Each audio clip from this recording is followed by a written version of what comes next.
welcome everyone to a new chapter of No Damn Excuses, in Spanish, Sin Malditas Excusas.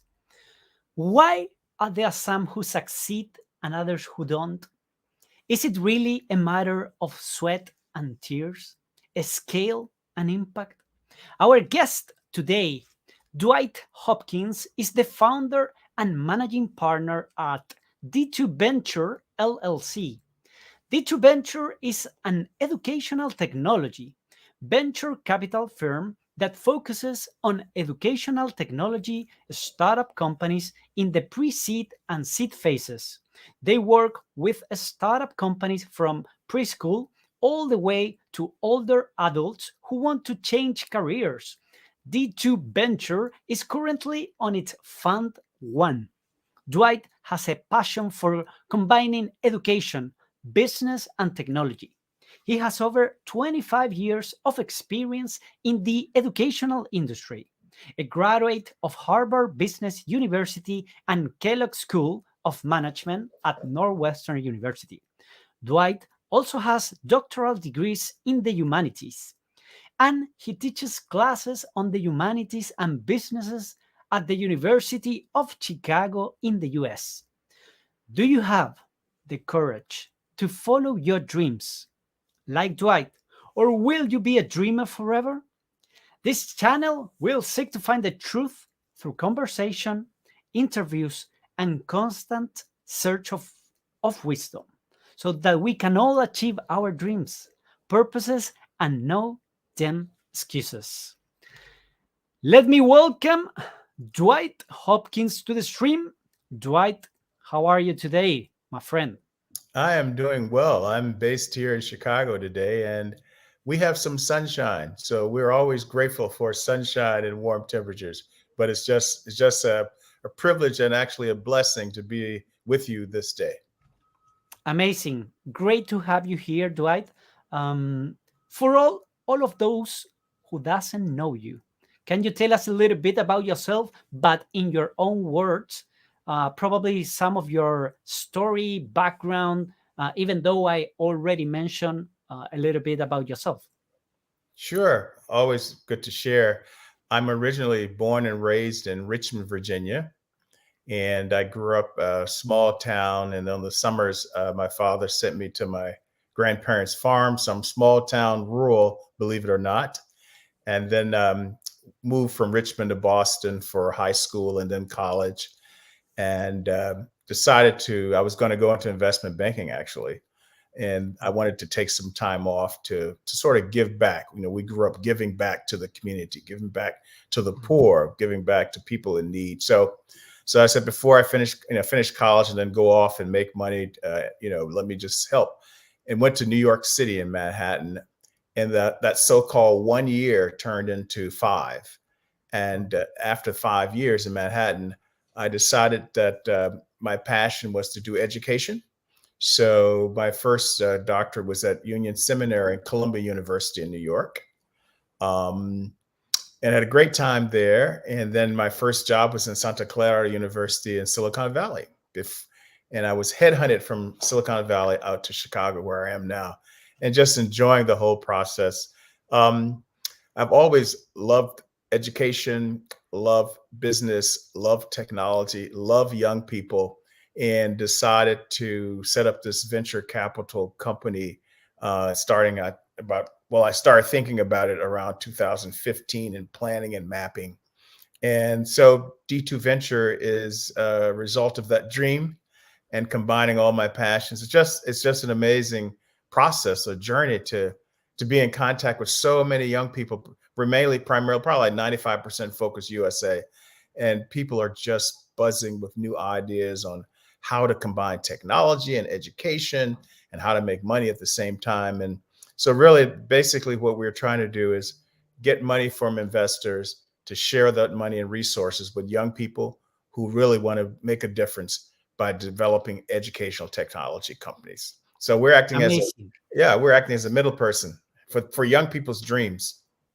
uh, can you mention something towards your background, but in terms of your parents, for example, to understand a little bit about your passions on businesses, education, and and always and also your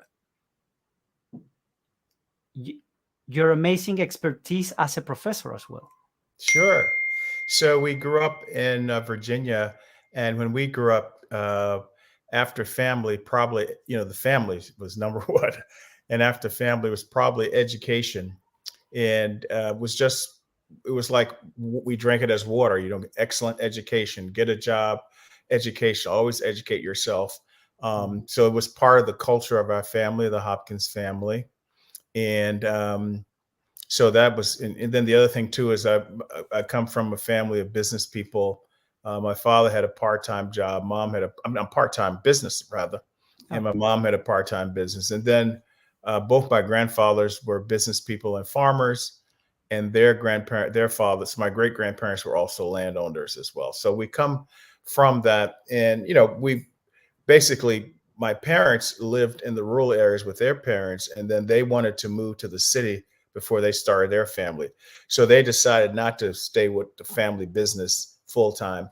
And so we were urban, we were supposedly urbanites growing up, but we still always had those values of culture, of business, take care of yourself, take care of the family, contribute to people who are in need, the poor, the widow. We also my parents were part of their church. So, you grew up going to church. And so we had all those values together. And throughout my life, I've always been interested in, as I shared earlier, education, young people, and always had a nudging towards some type of business, a business that makes money, but also a business that makes a difference for future generations. And then the technology part was just an amazing, technology is the development. So the family, parents, and some older siblings who are also have graduate degrees and own some businesses. But again, we had to, we had the vision and the values, but we had to scrape and scrape. We were not the Rockefellers, or no, we were nothing like that. So we learned. I gave an example. So every summer, my father sent me to my grandparents' farm, because he wanted me to make sure all the privileges I had from him. He wanted me to know how to, live on a farm. And this was before technology, and everything was done by hand. And so even from the age of probably 5 years old, I had two jobs on my grandfather's farm in the summer. One was to get up like 4 a.m., 5 a.m. with my grandmother, and I would lift the chickens up and she would get the eggs. And then the other job was to take a mule, what a mule, mule, right? Yeah, Okay. yeah. I don't know what the Spanish word is, but and I would take the mule down to the creek, right? This mule is like, 3 feet. The mule took me to the creek, basically. So, but the point of it was that we had to have an ethic of working and responsibility and accountability and family. And it was just, looking back, it was a beautiful experience. You're small, you're so chickens, mules. But oh my goodness, I couldn't put a dollar value on that experience. That's an amazing story. Yeah. I do love that you actually learn how to work on a farm, and you get all of the values that your family give to you.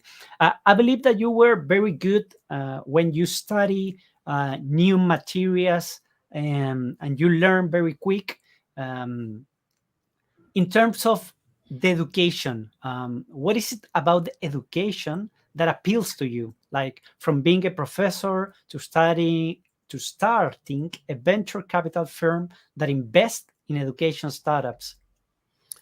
To me, education allows me to solve or to explore my curiosity. I'm by nature, by DNA, by something, I'm just always curious. I just am very curious about things. And so education allows me to follow my journey of curiosity. So it's a personal thing. The other thing too is has implications, because I've seen how education can lift people out of poverty. I've seen how education can bridge cultures internationally. I've been to 40 countries, 40. I've seen education bridge divides. I've seen education help people fire their imagination. So it's a personal thing for me, curiosity, but it has all these various consequences or implications for education.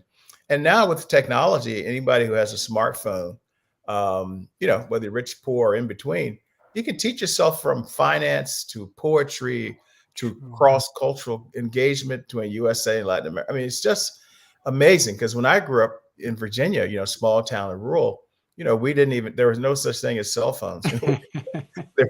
Our phone was had a wire to the house, and it's so interesting because I don't know if you all had this concept where you are, but it's called Party Line, PARTY line, and so basically you'd have about 8 houses on one line on the phone. Wow. And each of the houses had a ring to tell you to pick it up. So I still remember like 50 years later, ours was like 2 rings, 2 long rings, 2 short rings. That means that's the Hopkins hole. My daughter, and today my daughter, their oldest, like, Dad, didn't you ever pick up and eavesdrop on the other 7 neighbors? But it was so amazing. We would have never thought about that. It's been so impolite to, but we grew up like that, right? So we grew up understanding what the hard struggles were. But education has been something that's dear to my heart, as well as building communities, building friendships. It really has. I've had a great journey. I have an education, among others, has been a pathway for that journey. That's amazing. Incredible how the velocity of technology has changed our lives. What would you say, Dwight, in terms of the highlights of your job, and what would you say are the lowlights? Right. Now, I'm very fortunate that having my educational technology venture capital firm complements what I teach. So there's basically 2 parts, 2 wings of the same bird. I teach courses on humanities and business, which, in my ed tech venture capital firm is basically combining people and business, profit and purpose. So it's a very great situation. The highlight of both is meeting these amazing young people. And so I've been teaching for over 25 years, which means I've taught, millennials, I've taught Gen Z. I mean, it's just across generations, I've been able to be in contact with these incredible young people globally. University of Chicago, obviously, is a global. So I've had from Africa, Asia, Latin America, Caribbean, Pacific, Eastern Europe, Western Europe, all over the world come through my classes. Big highlight, both in terms of teaching, as well as having access to young people in their educational startups. That would be the highlight. I think, interesting enough, I don't call it a low light, but I think some of the challenges is how do young generations have a sense of tradition and history, not to repeat history or to go back, but just to learn from it so they can develop their own projects, their own purpose, their own voice. And it could be generational. Our generation, we probably, because we were so close to the land, and our parents and grandparents and great grandparents, we were less mobile, right? I'm the only Hopkins not in Virginia, the state of Virginia. That's how close our family is, right? And I think it's just a condition where, probably because the technology allows things to move so fast, both in terms of information, as well as startups, as well as travel, that maybe there's less time to dig deeply into history and tradition from within the United States, but also globally. We've always had global relationships with people all around the world. So not necessarily low light, but I'm inspired to teach those things. So both in my venture capital ed tech company, D2 Venture, as well as my classes combining humanities and business, I'm involved in those projects, but I also see both as an opportunity to build citizenship, both US and global citizenship. So I use them both. So there's a larger purpose too as well. Nice. I need to ask you, what are your thoughts on the use of ChatGPT nowadays, that it's so common that all of the students probably they are using it to answer essays and homework and all that kind of I don't know if for you is something that it should be used, it shouldn't be used. How are you managing the use of new technologies inside school, universities, in order to, I don't know, to obtain the same result as previous years when we didn't have those kind of technologies? I'm for all types of technologies. They're here. It's inevitable. They're going to stay. I think we're on a new frontier, particularly with ChatGPT. I'm sure you've heard the results of some conversations with ChatGPT where it says, well, I want to destroy human civilization. So there's a Yes. dark side to it too. Specifically as it relates to education and students, I think there's some students, they've been caught already who've been using it for term papers and other projects. We just have to develop mechanisms to regulate it so students can use it as much as they want, but then not use it to beat the rules. That's my concern. For example, you may remember when Wikipedia, Wikipedia, right? Yes. When it Yes. first started, it was not, people didn't know what to do with it in the academy. In fact, there were rules saying students could not use Wikipedia to write their Mm, papers. I mean, I remember, and now it's allowed as a proper footnote yeah. with other footnotes, and so there's a regulation. I think the same thing with Chat GPT. There'll be regulation and rules, and there'll be certain positive values that Mm. permeate both the administration and universities and schools, faculty and teachers, as well as the student population. Um, I imagine that there's some national association, and at least in the U.S. side, that's discussing these things now. But I think it's great. You can fool around with it and figure all kinds of things. It's amazing. I mean, there was a movie called 2001: A Space Odyssey. You probably don't know, Okay. but it came out, I don't know, 1980. But it was actually a precursor to Chat GPT. Looking, Whoa. yeah, and we just thought it was, this is Hollywood, this is Disney, this is fiction. But if you go back and look at that movie, that if folks go back and look at that, you'll say, my gosh, this was a precursor to Chat GPT. That's amazing. I will take a look at that movie. Dwight, if we move on to our next topic, which is D2 Venture LLC. Can you tell us about D2 Ventures, when it started, the origins of D2 Ventures, everything about it in your Sure. own words? Sure can. Love to. I've been thinking along these lines of D2 Venture LLC, probably 2013, 2014. And there are different iterations of it, but the current D2 Venture LLC started a year ago. So we're still within our first year. And we've honed it down. We've gotten lots of advice from people who are experts in the field. And, that's the way you try, fail, try again, and then continue conversation. We are looking to invest monies with, as I mentioned earlier, with young people who are starting ed tech, educational technologies companies. And these companies can range from how to use education and technologies and in young people as far as kindergarten, all the way up to people who are retired and want to work again, or people who want to switch jobs, or senior folks who want to just, increase their awareness in a certain expertise or a certain industry. So we call it, we focus on K through gray is the term we use, from kindergarten to gray hair, as you can see. Okay. Um, very excited about that. And we're looking at the pre-seed and seed rounds. So basically, we're pretty much betting on an idea and the team. Okay. Maybe some traction with customers, some people, maybe 100, 200 schools or something. But it really is focusing and betting on and working with the idea and the team. That's seed and pre-seed.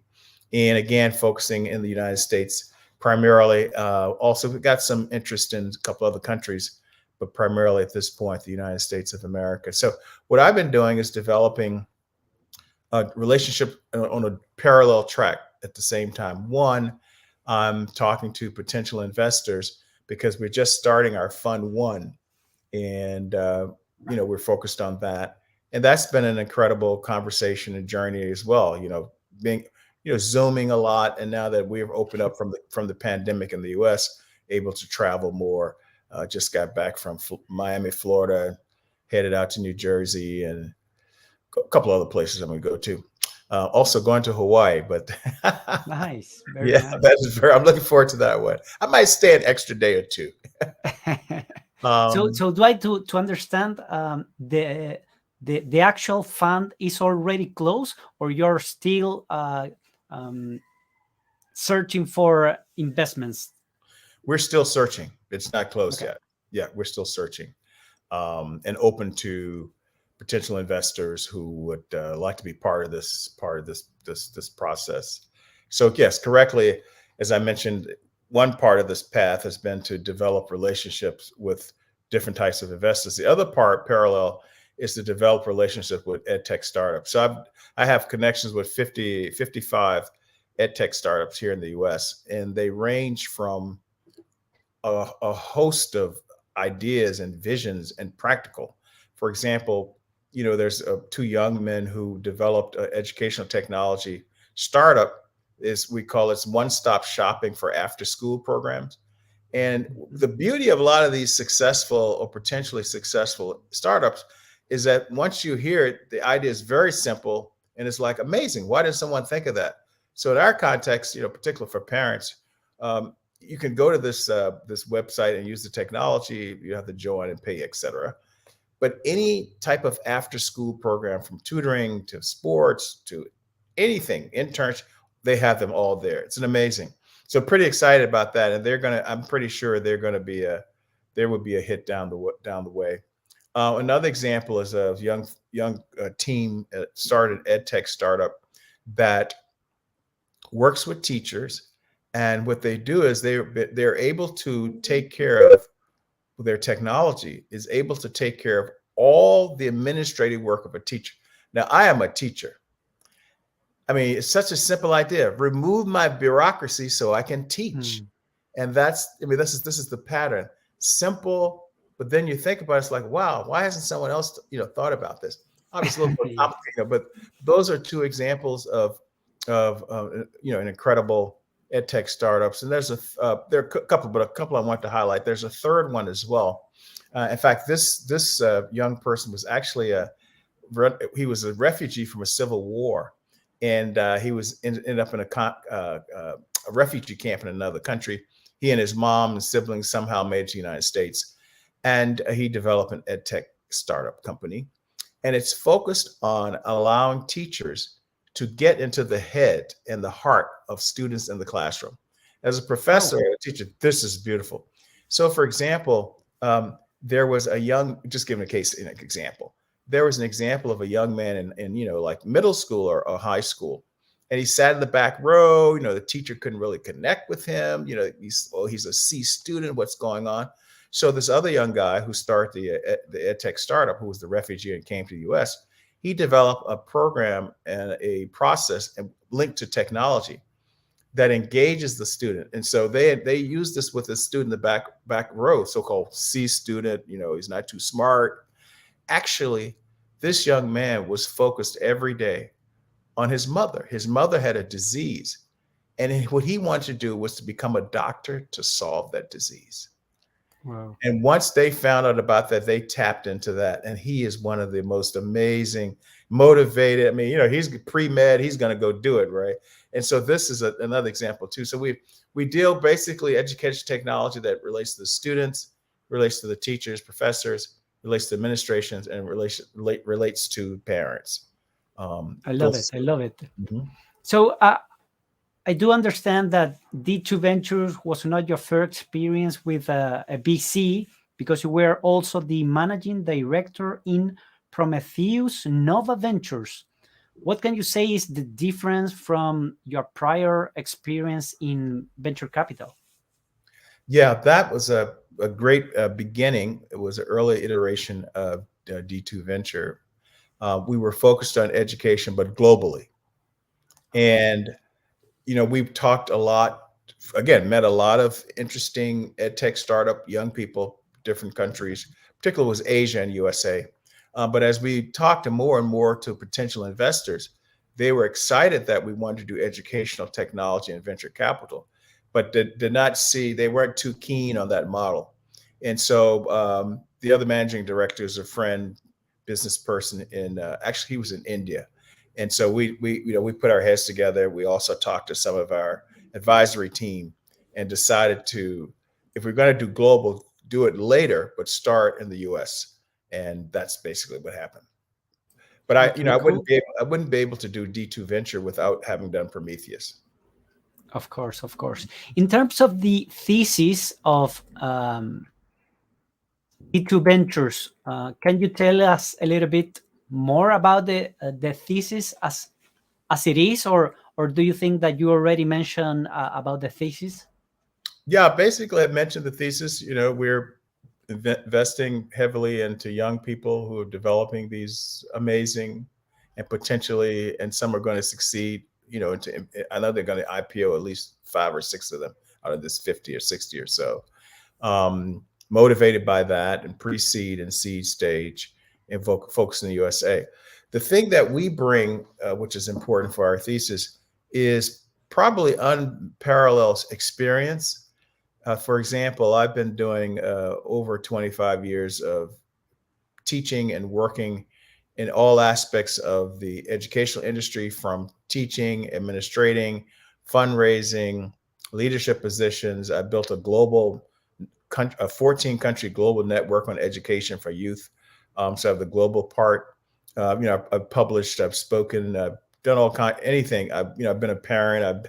I've been an alumni association. I work with public schools, private schools, parochial schools, charters. So over 25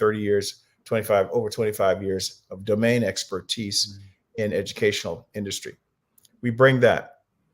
We also bring over 23 years of experience in investing only in venture capital startups. And this is the person who's head of my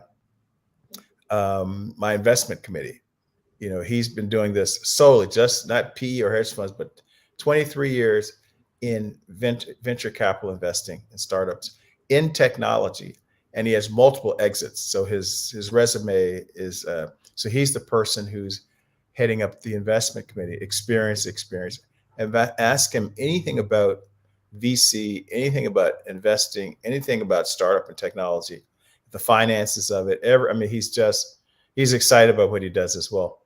And the third part of the core team is there's a woman who heads up. She's our CFO back office, chief financial officer back office, and she's been working on being CFO and back office for venture capital for quite some time. In fact, her work was so outstanding that PBS in the US is called Public Broadcasting Station. It's the television station that's funded by our taxes, but it's very prestigious. And they outreached to her and said, can we do a television segment on your CFO? So that's sort of part of the secret sauce of the value add we bring. We can plug people into various networks within the education industry. We can walk people through how do you get to IPO or merger and acquisition. We can tell folks how to properly do CFO and run the back office in a very efficient way, because obviously that's very important for potential investors. They want to know, who's your CFO back office? Does he or she have experience? And so we're pretty confident, in a healthy, confident way, that we bring experience all the way around. Then we have that's sort of the core, but then we have a sort of an outer rings of networks and experience and committees and advisors that we draw on, and we'll be drawing on more as we move along. That's very impressive, Dwight.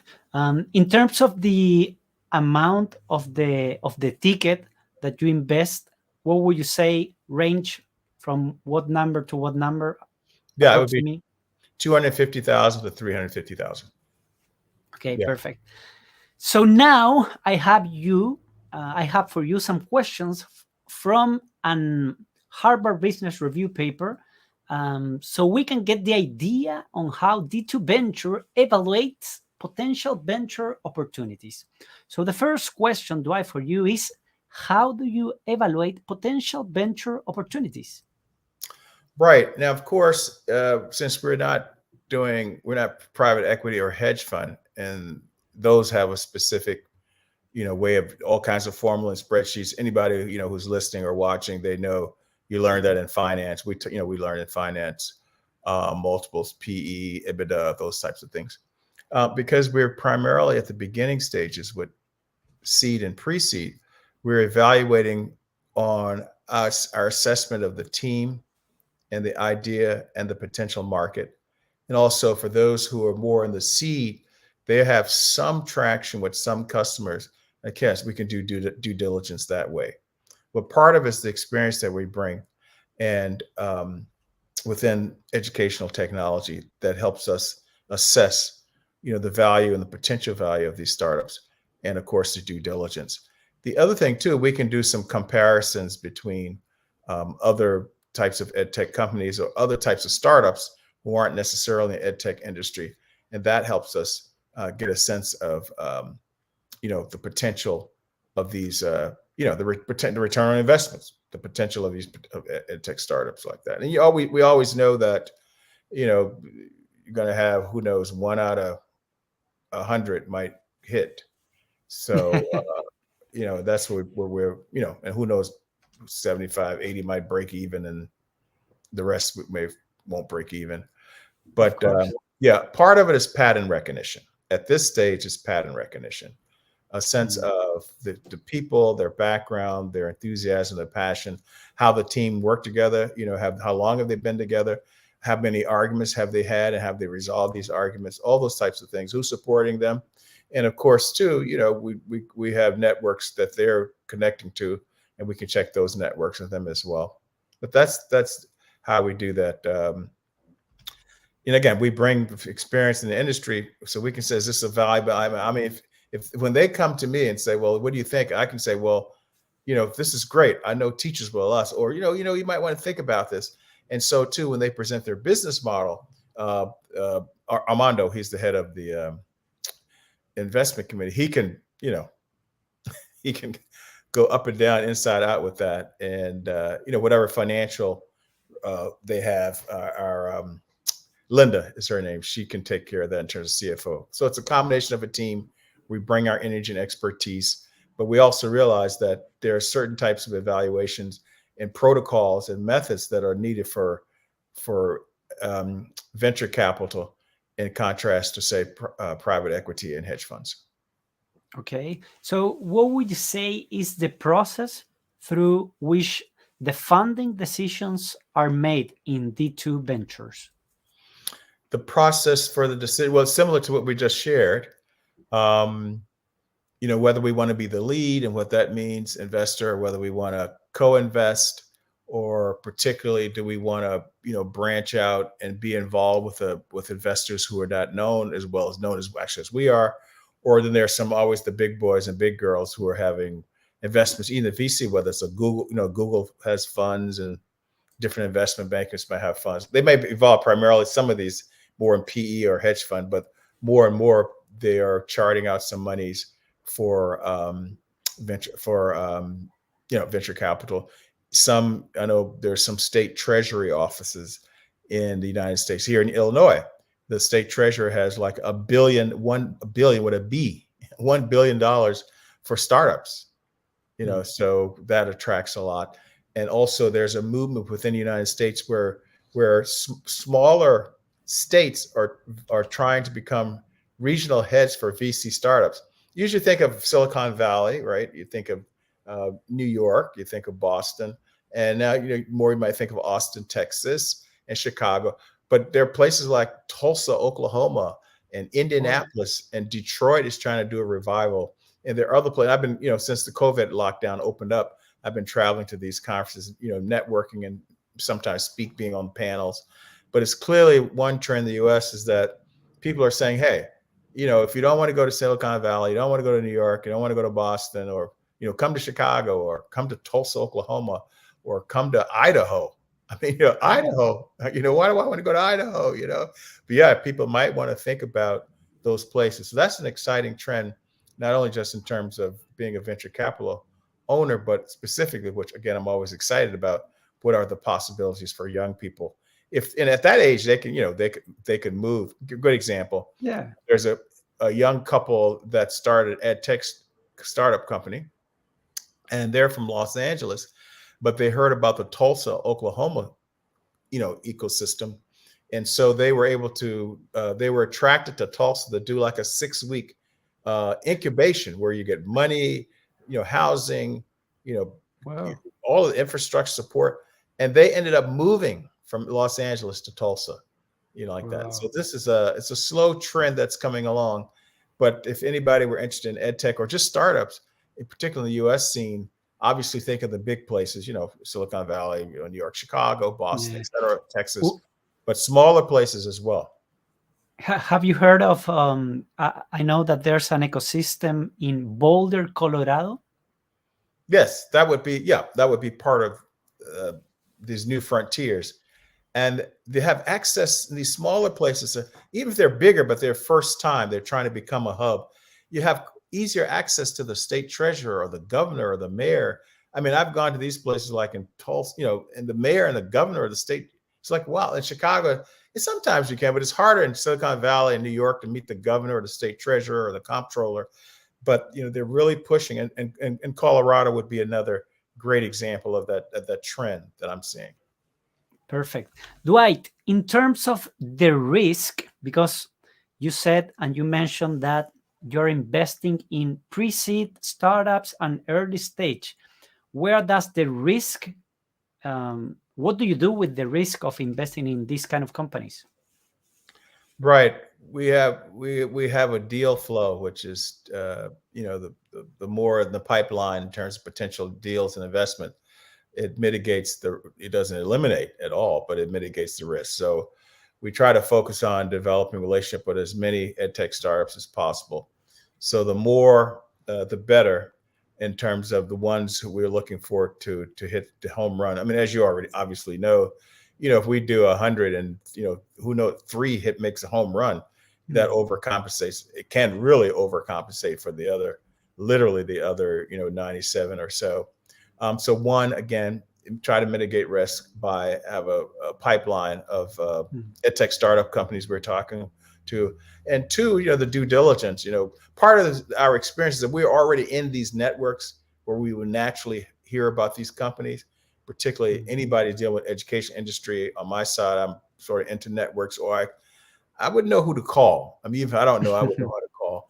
And similarly too, in information technology, AI, and technology, with Armando, the head of our investment committee, either he would know or he would know who to call. So that helps too. And similar with Linda, who's our CFO back. So the experience part, we brought together the team, but we bring together our own experience, our own network, and sort of, it really is pattern recognition. Okay. Keep doing it over and over. We began to see, there's some things that are going to, skew the pattern, but more or less, it's part of it. A large part, my experience, is pattern recognition. And, it's almost like, I think the 3 of us, the metaphor I would use is that we're able to see around the corner. Okay, perfect, cool. I like that quote of Rita McGrath. In terms of, you already mentioned home run. What are your thoughts, or what do you think about potential exit routes of the startups that you invest in? Yeah. I mean, part of the holy grail, you will, is the IPO, right? Everybody want to be listed. Probably, if we get that, that's great. But I obviously could see a big fish swallowing up our small fish that way. So mergers, acquisition would probably be a more would indicate more of the exit path. But you never know, right? It's a bet, it's a gamble to a degree. But on being patient and more pragmatic and realistic, thinking more about merger and more acquisition. Okay. Yeah. So, how can startups get in touch with you? What is the best way to reach you? Your webpage, your LinkedIn? What would you say to them? I would say LinkedIn is the best. I'm always on LinkedIn, and you have my name there, and it comes up. Okay, I believe I have your LinkedIn account here. Let me Yeah, send it to everyone. it's There it become the is. place of business. Okay, and I don't know if there's anything else that you would like to tell everyone about D2 Venture LLC. Something that probably I didn't ask you, but it will be good to tell all the people? We're really excited about what we want to do. We bring a lot of experience, and we're also seeing sort of ahead of the curve a lot of these ed tech startups that don't have national or sometimes regional prominence, and so it's a beautiful thing to be part of a startup on the ground.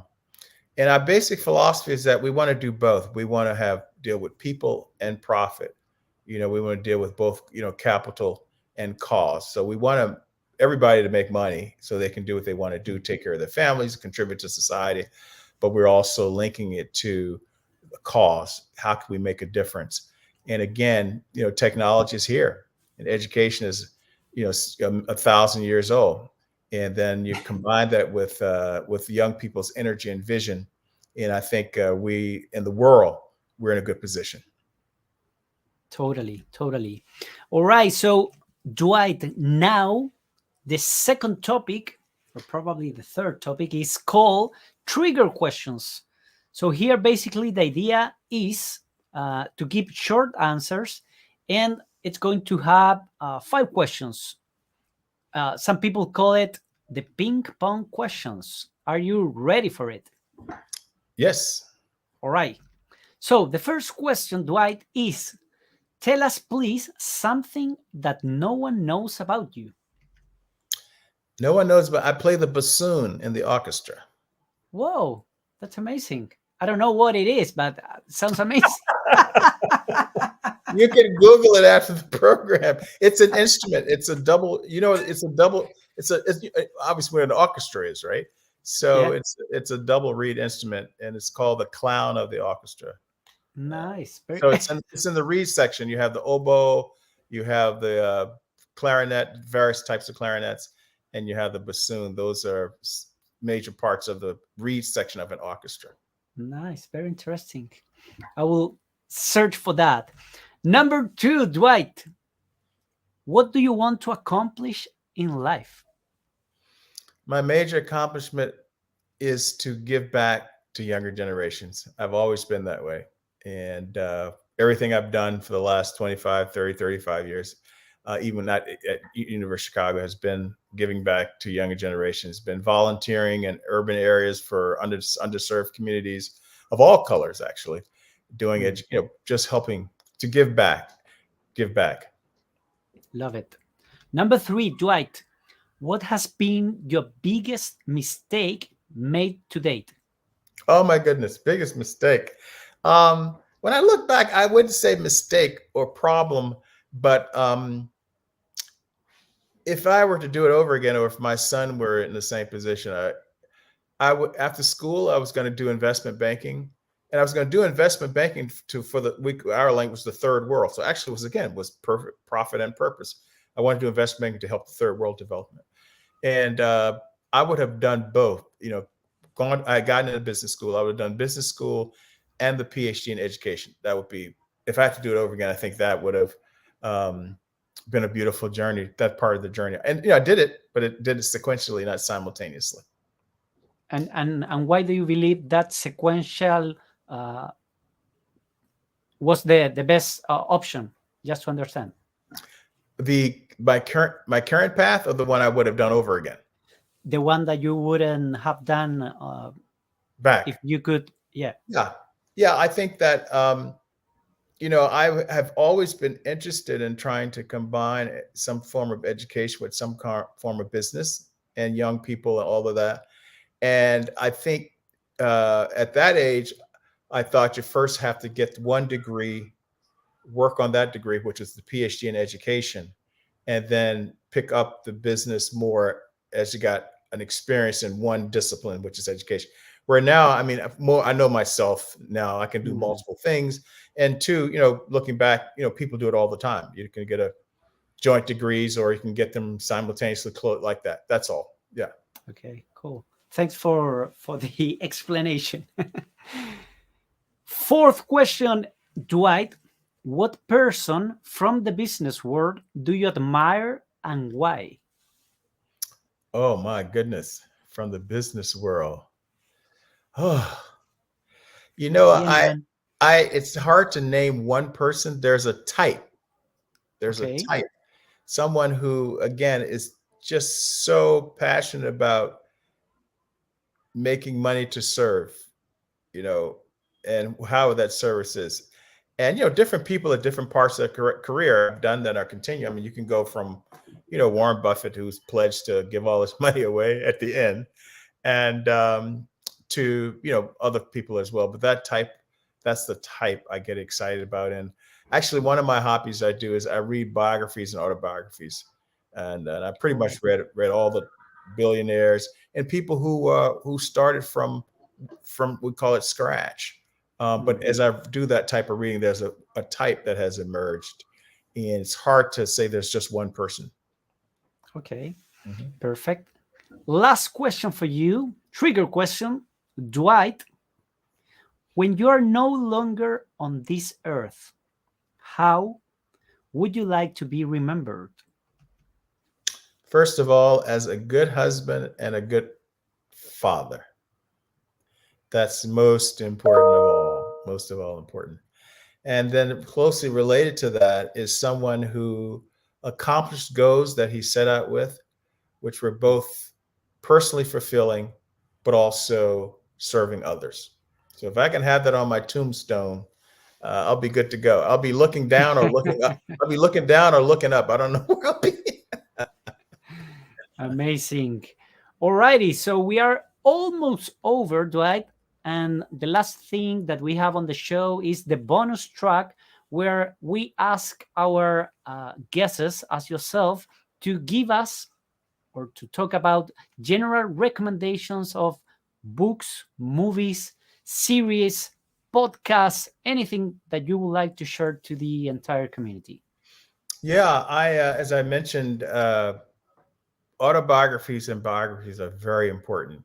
And so I can give the category, and then whatever fires the imagination of your listeners or viewers, but that follow that category. I mean, it just can help us step over mistakes or potential mistakes, and it also demystifies these successful people. So autobiographies and biographies. I'm teaching a class on capitalism. Can it do good? And I'm teaching these students 6 different models on capitalism. Can it do good?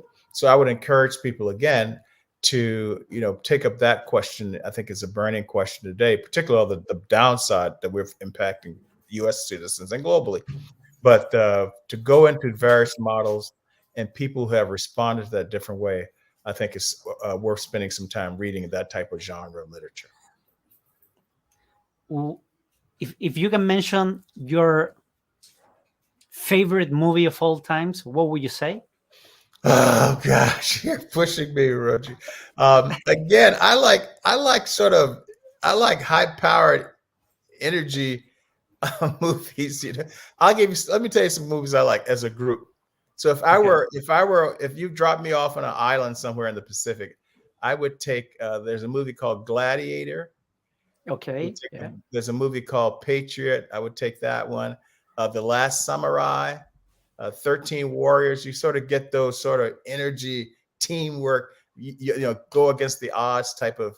Just go. Let's build a team. We can do this. I like that. And then I have that's one genre. I deal with genres, and there's another genre of sort of like goofy movies where I work so hard. Sometimes I would just like, let me just put on a movie. So there in that genre, there's a movie called Be Cool with John Travolta. Okay. He's in there. Oh, And yes. also there's a movie called Golden Child with Eddie Murphy. I don't know if you know that. And again, No, these are that one movies no. you don't have to think about these movies. You just laugh and So two of my big genres are these intense, guy army and kung fu samurai Yeah, saving the I world as understand a you. team, Yeah. and then just a goof category, just like And be and cool. are you good to watch series or not so much? Series or serious? Serious. Yeah. I'm not really. Not really. Okay. What Yeah. about podcast? I heard about your podcast. Believe it or not, I've been due diligencing you so on YouTube. So I actually Alrighty, cool. I like no, really, I did. I was like, oh, okay, this is good. I look forward to this. So I would recommend yours. Yeah, great, awesome. Alrighty. So the last thing for you, Dwight, is if you have the chance to share a message to humankind, what will you say to them? And before that, I will put you on first screen here. So whenever you're ready, you can say everything you want to everyone. Well, I would hope everyone in the world would appreciate that we're all human beings and we're all very, very similar. As I mentioned earlier, I've actually been to 40 countries, 40. We have different cultures, we have different perspectives and different histories, but I think all of our dreams are fundamentally the same, and all of our people and relationships are fundamentally the same. So I think if we could appreciate that, that would be a big help toward world friendship, world peace, and also, which is so important to my heart, it would provide the condition for young generations to be the future leaders, not only of their country, but of their world.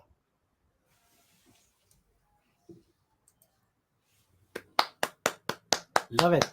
Love it. What is your, just hearing you say that, what are your thoughts on, I do believe that, I don't know if it was Yuval Harari, I don't know how to pronounce it, that he was talking about, with all of the advances that we have with technology, that probably we're going to reach to a certain point in humankind where probably no one will ever need to work again. Like, what are you going to do with your time if there's nothing to do and you have a global, what was it called, like a global income, a global, what was the name, like you will have like a certain income that the government is going to give to you. What are your thoughts on where are we going with everything that is happening? Well, if we meet those conditions for everyone in the world, I think that each person will then pursue their biggest dreams. Someone might have always had a dream to be a scientist, to develop more efficient, both efficiency in transportation and efficiency in fuel. That person will be unleashed. There may be some guys or gals who are, in elementary or pupil school, and now they're in a situation where everything is taken care of. They've always thought about putting together a world sports team or something, or designing something. So I think what happens if we meet those conditions you described, people will be free to be creative in themselves. And I think people will work even harder for themselves. Yeah, totally agree. Dwight, this is all. Thank you very much for being part of a chapter of No Damn Excuses, Sin Malditas Excusas. I really enjoy talking to you, getting to know what D2 Ventures LLC is doing, the importance of education, and if you're an edtech or a startup that is performing something, even as an idea, Dwight, Yes, yes. they can talk with Dwight. The information is there. Reach to him on LinkedIn, and success to you, my friend. And to you as well. Appreciate the invitation. I enjoyed it. Alrighty. Bye bye, everyone. Take care.